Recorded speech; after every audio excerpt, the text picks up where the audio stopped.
To the outside world, I was the very definition of a perfect gentleman, and I was engaged to Chloe Vance. Chloe was notorious for being the wildest, most reckless daughter of the city's most influential family, making us seem like an odd pair to many. For her, I had reshaped my life in ways I never would have imagined for myself. Her passion for street racing pushed me to get comfortable behind the wheel of a sports car on a professional track, an environment completely alien to my naturally quiet disposition. Her love for the vibrant nightlife scene meant that I had to become a connoisseur of fine wines and an expert mixologist, if only to keep pace with her world and the people in it. Whenever Chloe's impulsive nature led her into a difficult situation, I was the one who smoothed things over and cleaned up the mess. When her fiery temper flared, I was the one who could calm her down with a patient smile and a steady hand. I had effectively become the poster boy for the ideal fiancé. It was the consensus among our friends, our families, and the public that I was completely and hopelessly in love with her. Chloe believed it too. That was until the night she decided to throw a lavish welcome-home party for her first love. It was in that moment, as she tried to pull me into the festivities, that I gently extracted my hand from her grasp. "Let's call off the engagement, Chloe," I said, my voice unwavering and calm. Later, everyone would say that was the night Chloe Vance had a complete and total breakdown. The birthday gift I had special ordered for Chloe arrived that afternoon. A brand manager delivered the watch personally, a testament to its exclusivity. It was a beautiful timepiece, with a silver-gray face and hands that had a cool, metallic finish, designed to perfectly match the color of her favorite sports car. Chloe had only mentioned this watch in passing once, a long time ago, but I had remembered. Acquiring it had required a significant amount of time and effort on my part. The manager observed me as I stared down at the box in my hands. "Mr. Hayes, you are truly incredible to Miss Vance," he said with an admiring sigh. "You're the most devoted fiancé I have ever had the pleasure of meeting." He wasn't exaggerating. That was the general opinion. No one could have predicted that a quiet son of the Hayes family would fall for the infamous hellraiser Chloe Vance at first sight. The same hands that were trained to play the piano learned how to handle a racing wheel just for her. The man who had once never touched a drop of alcohol ended up drinking so much for her sake that he was hospitalized with a bleeding stomach. It was difficult for anyone to imagine someone as reserved and gentle as me being so utterly obsessed. And my devotion to Chloe had become something of a legend in our circles. Even her rowdiest group of friends treated me with a certain respect, always calling me by my first name, Liam. Online, I had been dubbed the fiancé of the year. Our relationship held up as the only genuine love story in a high society world full of strategic marriage alliances.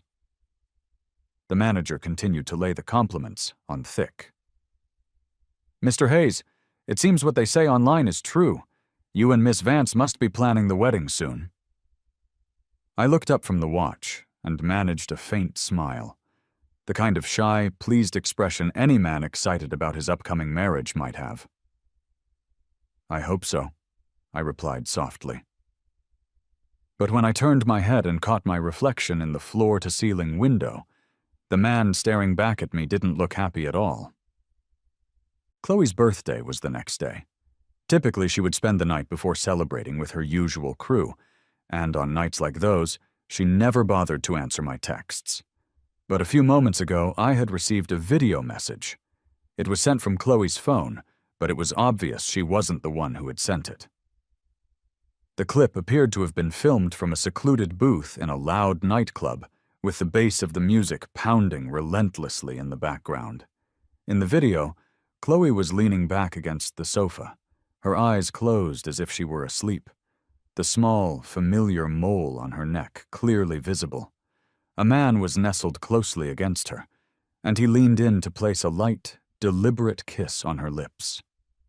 Not only had he filmed this intimate moment himself, but he also clearly knew her phone's passcode and had sent the evidence directly to me.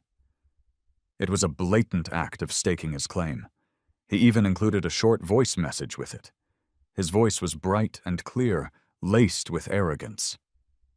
"Chloe said she's never even kissed you. Is that true? Want to bet she's never loved you?" Of course I believed him. How could I not?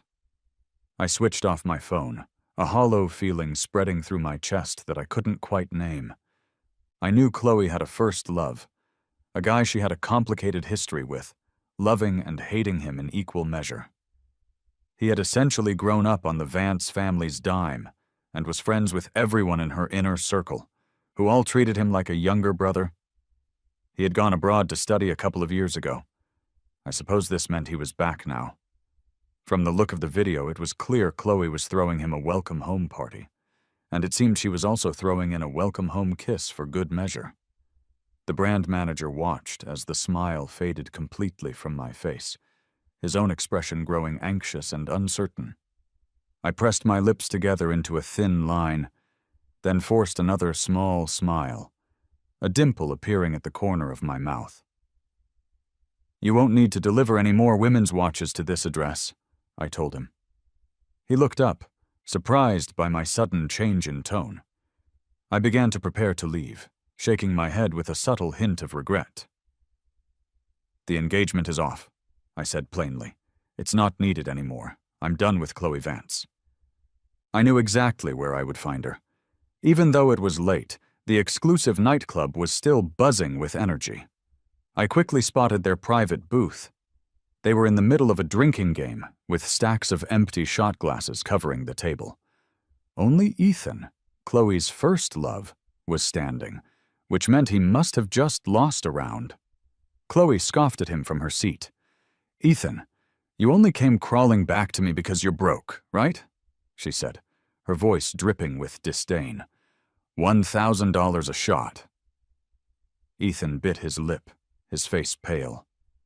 He managed to down half a shot before he started choking, tears streaming from his eyes as the harsh alcohol burned his throat. Chloe's expression darkened with impatience. She snatched the glass from his hand and changed the rules with a cruel smirk. "Or, you can take off one piece of clothing, 10,000. A collective gasp went through the group at the table. Someone tried to caution her. "Chloe, you've got Liam. Don't take this too far." No one noticed my approach. Only Ethan, who was still standing, suddenly looked up, and our eyes met. His gaze was a direct and unmistakable challenge, as if to say, "Even if you're engaged to her, she still loves me." I finally reached the edge of their booth. After that last warning to Chloe, the table had fallen silent. This time everyone saw me. They scrambled to their feet, a cold sweat breaking out on their faces as they recognized me. "Liam!" they stammered, their voices filled with panic. I just shook my head, my eyes fixed on Chloe, who hadn't bothered to turn around. I knew her well enough to read her body language. Her neck and back were ramrod straight, a clear sign that she was a complete mess of tension and stiffness. Chloe's closest friend hurried over to me, whispering a frantic explanation. "Liam, it's all a huge misunderstanding, I swear," she pleaded. "I was watching her for you the entire time, except for when I ran to the bathroom for a minute. Chloe was asleep with her eyes closed. She just woke up and said that awful thing." She looked into my eyes, and her voice trailed off as she likely realized the depth of the devotion she thought she was seeing. She probably concluded just how purely and completely the man in front of her loved Chloe. I listened to her explanation patiently. "It's okay," I said calmly. She let out a visible sigh of relief, and I saw Chloe's shoulders relax just a little.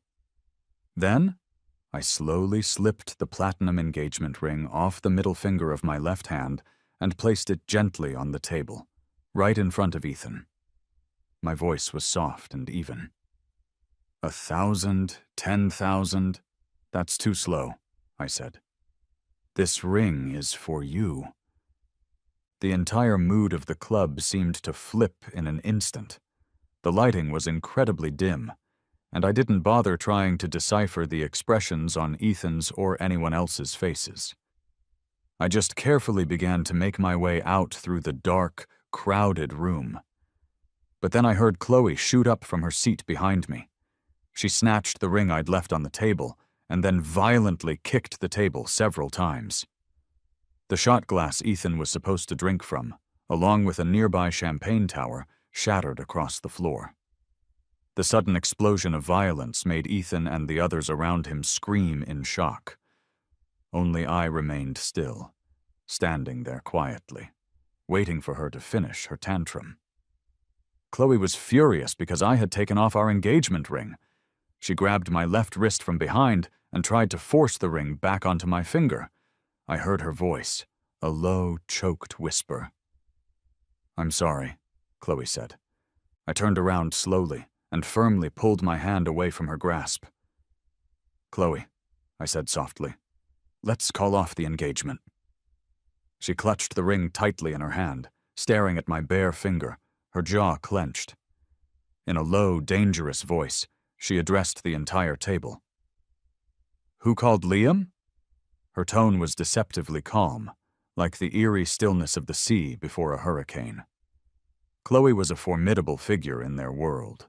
Her friends were accustomed to placating her, and they all knew the extent of her temper. She was on the very edge of losing control completely. They all shook their heads frantically, their voices hoarse with fear.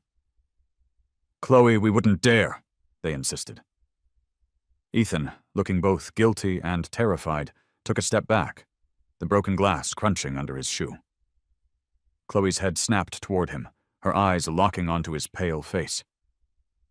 "Ethan," he whispered, his voice trembling. The next second she had him by the collar, slamming him hard against the wall, her eyes blazing with pure fury. "Ethan, did I give you permission to get a big head?" Everyone around them froze, afraid to even breathe. From the moment the champagne tower had crashed to the floor, everyone else in the club had turned to look in our direction. They must have recognized Chloe, because phones were already out, their screens glowing as people started recording the scene. The club manager rushed over with a team of security guards, his forehead beaded with sweat. A crowd was starting to form around her, but no one dared to intervene. That's when I spoke. "Chloe, that's enough." She instantly let him go. With her head down, she grabbed a napkin from a nearby table and began furiously wiping her hands, as if trying to scrub away his touch. I noticed a matching engagement ring on her own middle finger, the inside engraved with my initial. I glanced at my watch. The hour, minute, and second hands were all pointing to 0. It was midnight. I walked over to her and gave her a light, brief hug. "Happy birthday, Chloe." The moment I let go, I felt something wet and cold hit my neck.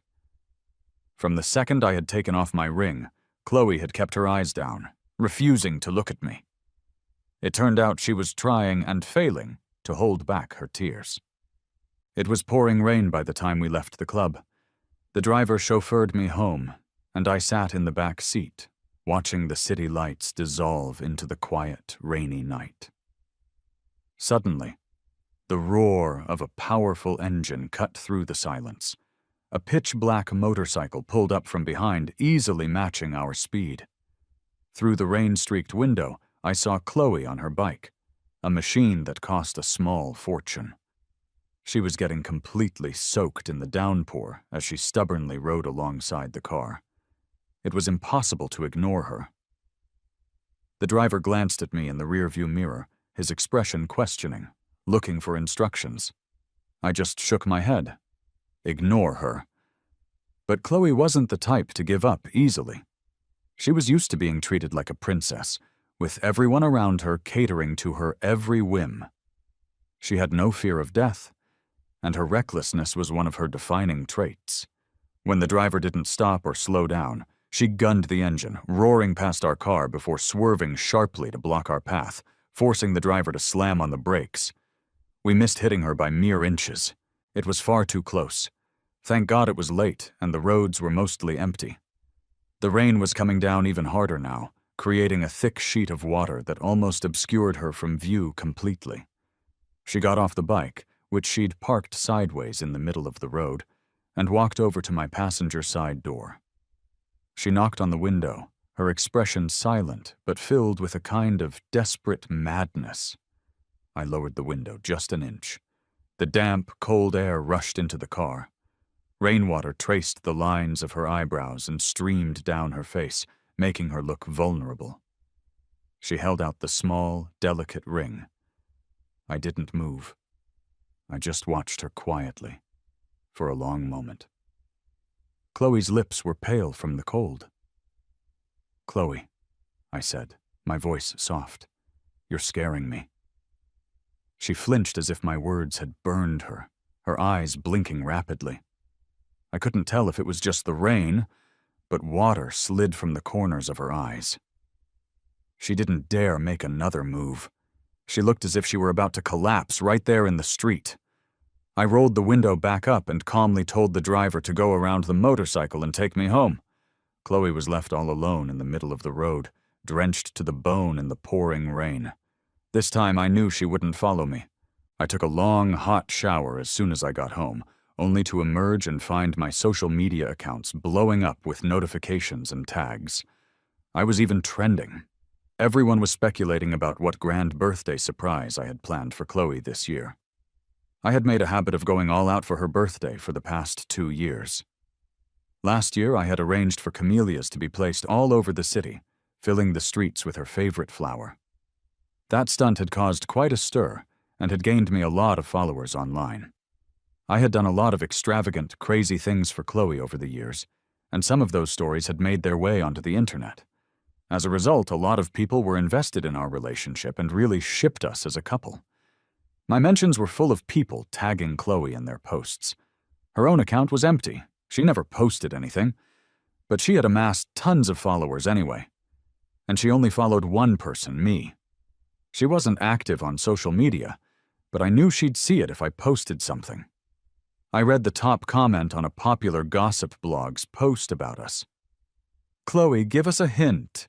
What did Liam get you this year?" Another read, "Did Chloe save the galaxy in a past life or something? A fiancé as handsome and gentle as Liam who treats you like a queen. I'm so jealous I could die." Another user joked, "Chloe, what sleeping position do I need to be in to dream about being with Liam?" And, "We must kill Chloe and steal Liam." I chuckled dryly and decided to reply directly to the top comment. I typed, "No birthday surprise this year. Chloe and I have called off the engagement." My tone was deliberately casual, but the statement set off a massive explosion across the platform. New notifications flooded my phone immediately. Normally, I would have replied to concerned followers, reassuring them that everything was fine. But instead, I turned my phone off completely and went to sleep. I had a tough battle to fight tomorrow. As I drifted off, the rain lashed against my bedroom window, and I suddenly realized it had been a very long time since I'd allowed myself to think about Lily. I was woken up sometime in the middle of the night. The living room downstairs was full of people. My parents were there, along with Chloe, her parents, and even Chloe's grandmother, a revered matriarch who rarely made public appearances. My dad was eagerly showing her the antique collection he kept on the display wall. Chloe wasn't sitting with the others. She was kneeling ramrod straight on the hard floor. When she heard my footsteps on the stairs, her eyelashes fluttered, but she didn't look up. I hadn't slept well, and my face and lips were pale, which made everyone look at me with an expression of pity. Chloe's mom came over and took my hand. She had always adored me. Even though the Hayes family was nowhere near as powerful or wealthy as the Vances, no one had ever suggested that I wasn't good enough for Chloe. In my 24 years of life, I had been flawless in every respect. People would only ever whisper that Chloe Vance didn't deserve someone as good as Liam Hayes. Chloe's mom looked at me with sincere apology in her eyes. "Liam, what happened yesterday was just Chloe being foolish. She misspoke. She knows she was wrong. She came home and begged us on her knees to come here, otherwise we and her grandmother would have never been able to show our faces." She continued. "That boy, Ethan, has some musical talent. He's a kid our family has sponsored for years, and he lived with us for a while, but there's nothing between him and Chloe. He's like a little brother to her, at most." My dad chimed in with a placating smile. "That's just Chloe's personality. We all know that. It's our Liam's good fortune that Chloe likes him. It's all just a misunderstanding. Once it's cleared up, everything will be fine." In just a few words, peace was seemingly restored. They were even starting to discuss potential wedding dates. I walked over to where Chloe was kneeling. Her gaze was fixed on my white shoes. "Chloe," I said, my voice soft, "do sisters kiss their brothers?" I took out my phone, pulled up the video Ethan had sent of him secretly kissing her, and played it right in front of her. Chloe turned her head away sharply, refusing to watch. The little mole on her neck trembled with each breath she took. She must have finally figured out what had happened last night. Her voice was raw as she tried to explain. "I was asleep. My phone password is your birthday. He made all of it up. Ethan was brought to the party by someone else. I never intended to see him." I placed the phone on the coffee table where everyone had no choice but to see the video playing on a loop. The fragile peace in the room shattered instantly. Chloe's mom shot up from the sofa, grabbed a nearby decorative walking cane, and brought it down hard across her daughter's back. She followed it with a few vicious kicks. "You disgraceful thing!" she screamed. I took a few steps back as several people rushed to intervene. Chloe didn't fight back, showing none of her usual arrogance or fire. She just grunted in pain, her eyes fixed on me the entire time. Maybe she was starting to realize that something wasn't right. I was watching her get beaten with the same gentle, placid expression I always had when I watched her race cars, without a flicker of emotion. A sliver of her suppressed fury finally broke through. Chloe wiped a smear of blood from the corner of her lip with the back of her hand, her eyes filled with tears of rage and desperation. "Liam Hayes," she seethed, "even if we call this off, I'll kill any woman who dares to stand by your side." The rain outside had stopped long ago. I thought to myself, what if that person is already dead? Finally, Chloe's grandmother had the last word. "Calling off an engagement is not a child's game," she announced with authority. "Let the two of them cool off for a while. If Liam still feels it's not right after that, then so be it." The moment the Vances left, that same cane struck my own back, and I collapsed to the floor in pain. My mother was the one holding it. She tossed out a cold command. "I'm giving you 1 week to play hard to get. After that, you will win Chloe back." The pain was so intense I couldn't speak. I curled up on the floor and, to my own surprise, started to laugh. The cane Chloe's mom had grabbed was actually meant for me. It was always kept right there, next to the antique wall my dad was so proud of. No one knew that behind my facade of perfection was a finely crafted cane used for discipline. It had been years since I'd been hit, because for years I had done everything perfectly. Even the out-of-character things I did for Chloe were all within the bounds of my parents' tacit approval, because they served the greater goal. That is, until I took it upon myself to call off the engagement. The Hayes family had gained far too much prestige and influence since my engagement to the Vances. Honestly, I had expected the engagement to be officially over today. The Vances were not the type of family to beg for anything. But I had never expected Chloe to be so stubborn. None of the house staff dared to help me up. It took a long time before I could slowly push myself up from the floor and make my way back to my room. I opened my laptop. the sharp pain in my back seeping into my heart. It had been a long time since I'd tried to talk to Lily. Sometimes, I felt like I was starting to forget the sound of her voice, the details of her face. I typed into the old chat window, "Lily, are you there?" She had left me a simple program before she died, one that would reply to me in a simulation of her voice. It was a basic AI with a limited vocabulary. I suspected she had just made it to humor me. I had all of its possible responses memorized by now, but those pre-programmed words weren't enough to get me through this night. The program Lily had designed automatically replied, as it always did, "I'm always here, I'm always here. I am your one, your eternal friend from the year you were 17.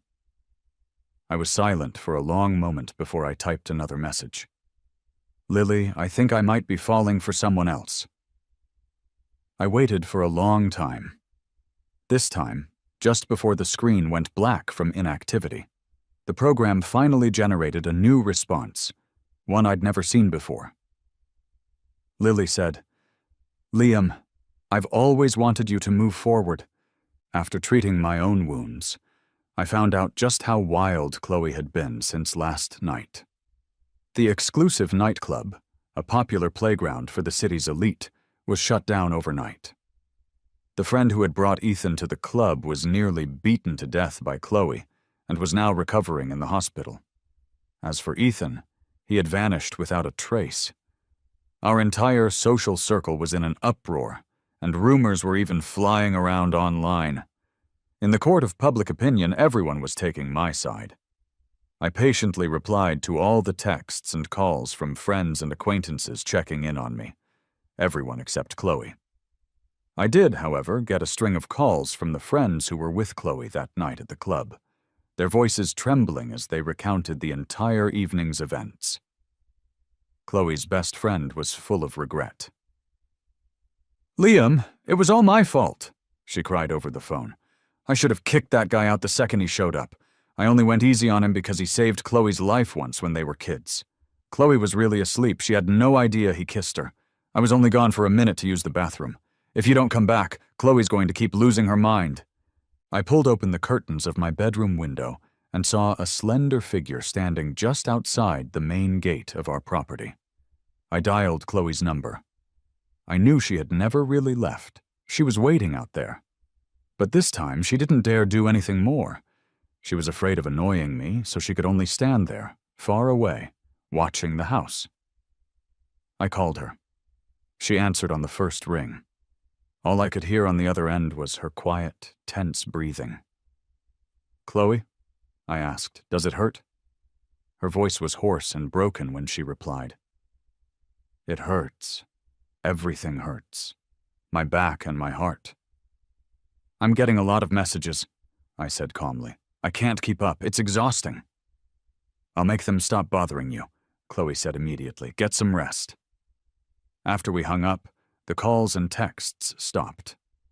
Not just from her friends, but from everyone else too. The world was finally quiet.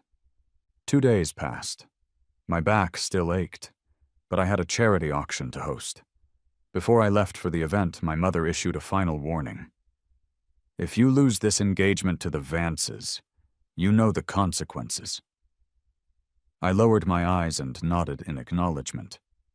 Originally, Chloe wasn't the family's first choice for my fiancé. Her family was top tier, but her temper was notoriously bad, and very few people were bold enough to try and get close to her. I was the exception. Chloe and Lily looked nothing alike. I never treated her as a substitute for Lily. The only thing they shared was a small, delicate mole on the neck. But that tiny mole was enough. It was enough for me to give her all the kindness and patience I felt I owed to Lily. People always called Chloe unruly and difficult, but all I ever saw in her was a certain kind of sweetness. When she got angry, a little coaxing was usually all it took to calm her down. I had spent so much energy on her these past 2 years. When I saw that video, the string I had been holding taut for so long just snapped. That profound sadness has lingered with me ever since. I had taken over some of the family businesses after graduation, and tonight's charity auction was an event I had been planning for weeks. Chloe sat in a corner seat, her eyes never leaving me for the entire evening. Her recent drama had been huge news in our circles, but the Vance family had successfully suppressed it all. No one dared to speak of it, let alone ask any questions.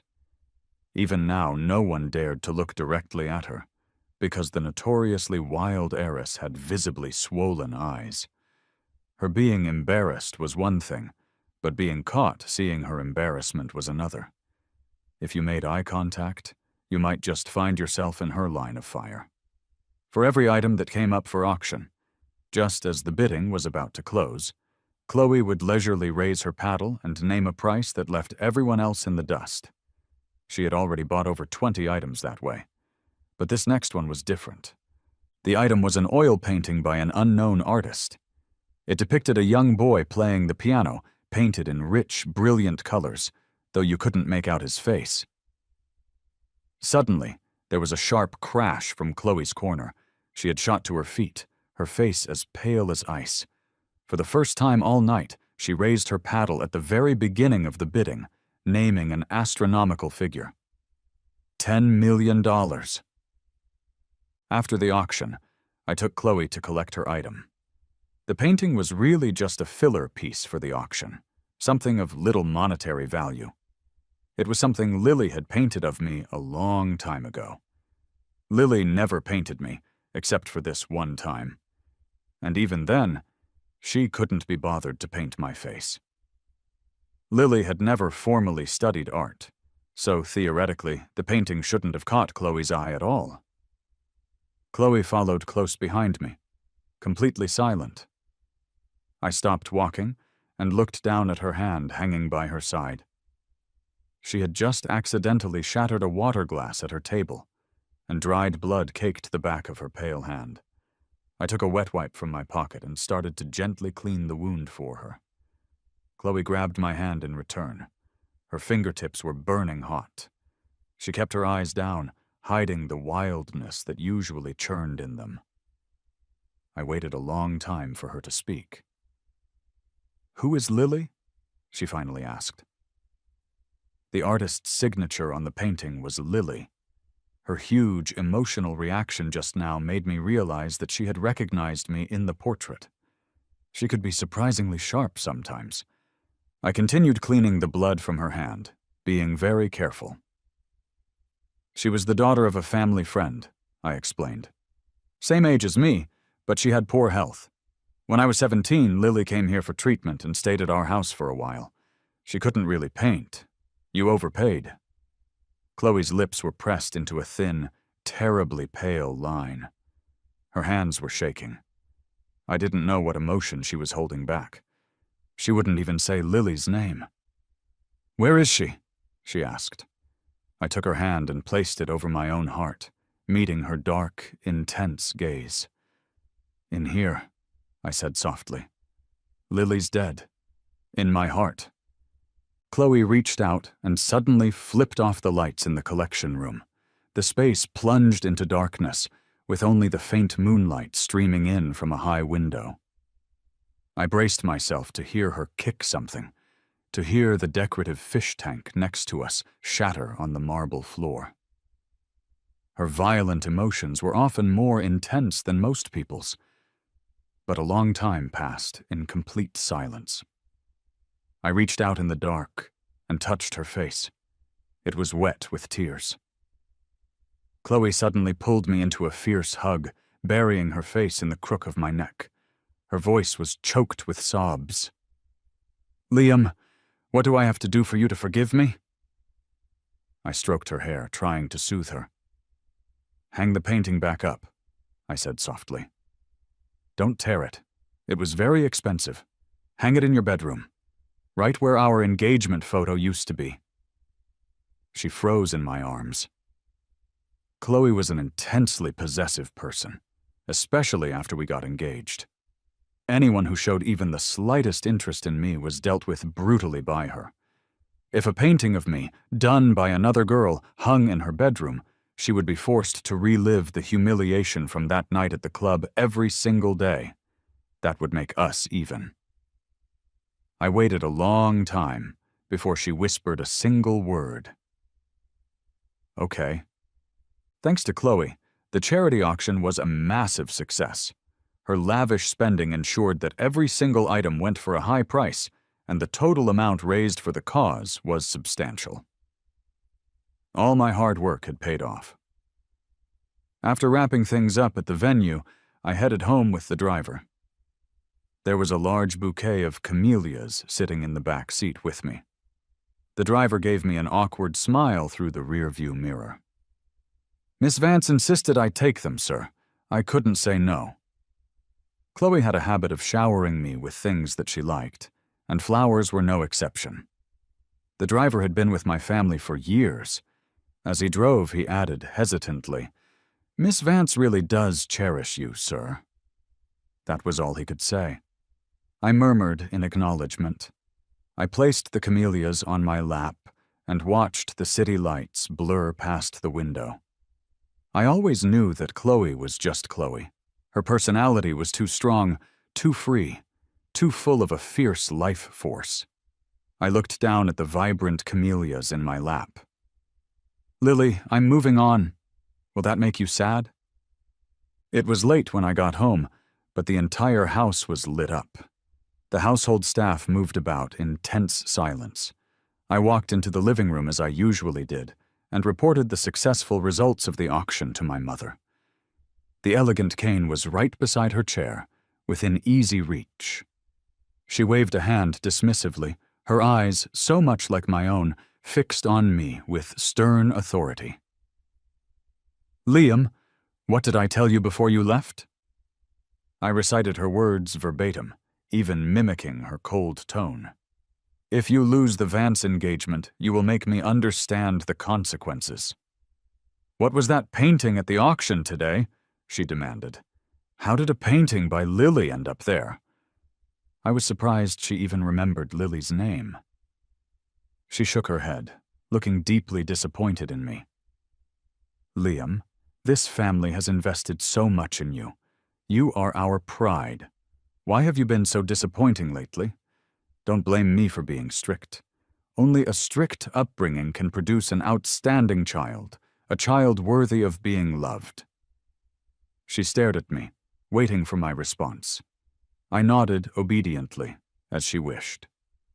I know. The family only wants what's best for me. But this time she didn't reach for the cane. You have a lot of social events coming up. Have the housekeeper take you to that room to get some rest. My head snapped up, my eyelashes trembling. My mother was smiling. When you do something wrong, there are consequences, aren't there? The room was small. It had no windows and no lights. When the door closed, not a single speck of light could get in. It was a space designed just for me. I was terrified of it.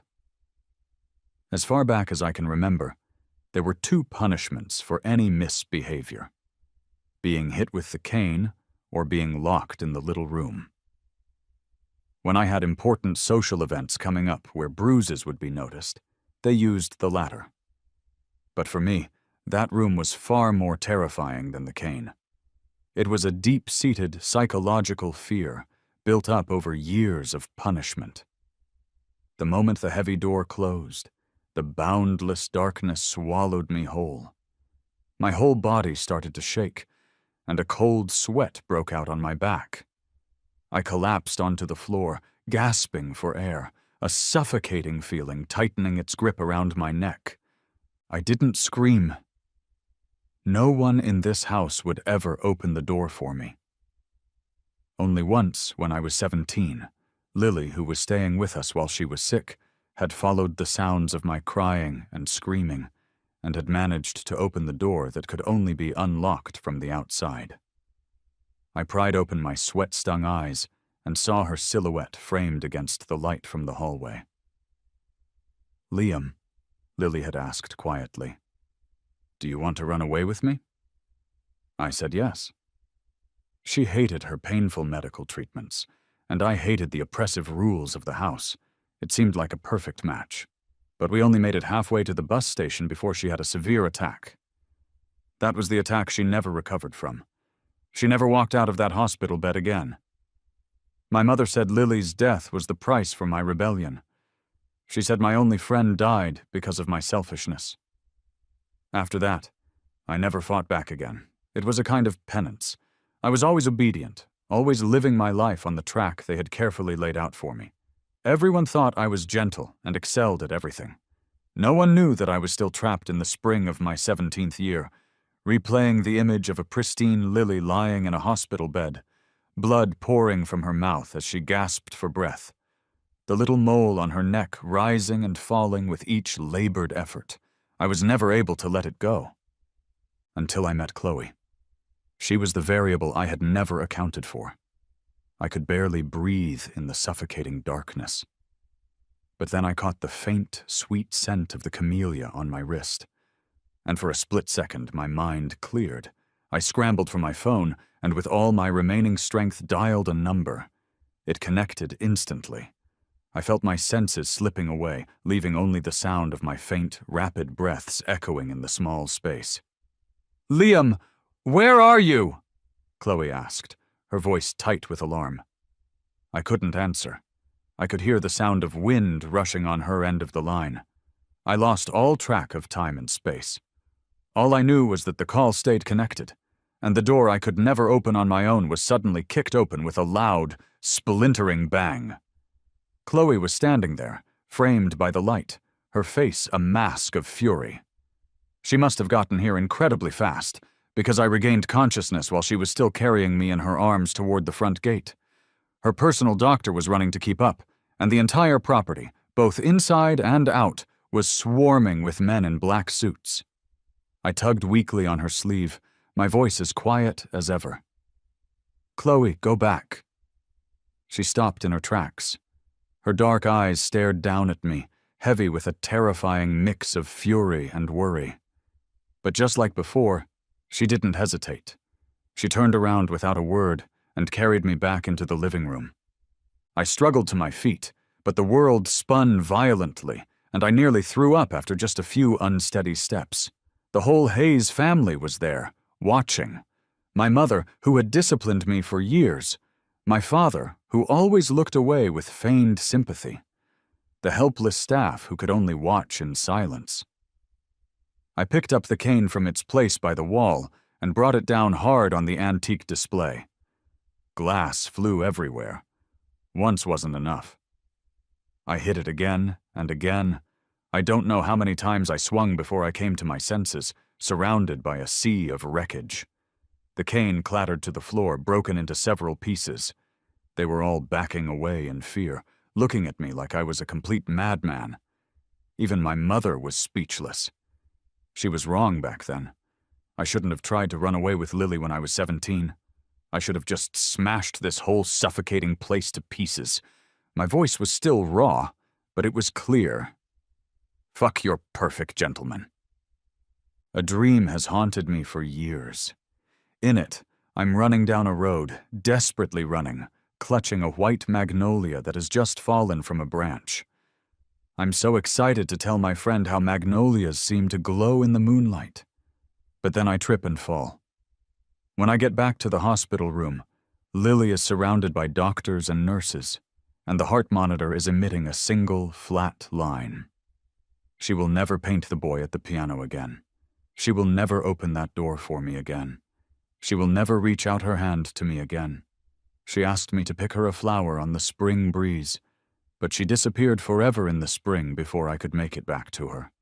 It felt more like a punishment. My mother gripped my shoulder, looking at my stunned face after Lily's funeral. "Liam, do you see? The consequences of your mistakes might be paid by someone else. Don't make any more mistakes, okay?" For years, I felt like I was always running, yet always imprisoned in that hospital bed. I was healthier than Lily, but I was the one who felt more like the one with a terminal illness. Guilt had become my disease, a chronic condition with no cure, until I met Chloe. She was like a demon king from a fairy tale, with a fiery life force, fearless and unyielding. In my dream this time, I stopped running.